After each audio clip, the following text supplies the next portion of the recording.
हनुमान् श्रीपदो वायुपुत्रो रुद्रो नघोजरः अमृत्यवीरवीरश्च ग्रामवासो जनाश्रयः धनदो निर्गुणः शूरो वीरो निधिपतिर्मुनिः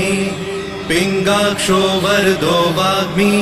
सीता शोकविनाशकः शिवः शर्वः व्यक्तो व्यक्तो धराधरः पिङ्गकेशः पिङ्गरोमा श्रुतिगम्यः सनातनः अनादिर्भगवान् देवो विश्वहेतुर्जनाश्रयः आरोग्यकर्ता विश्वेशो विश्वनाथो हरीश्वरः भर्गो रामो रामभक्तः कल्याणप्रकृतिस्थिरः विश्वम्भरो विश्वमूर्तिर्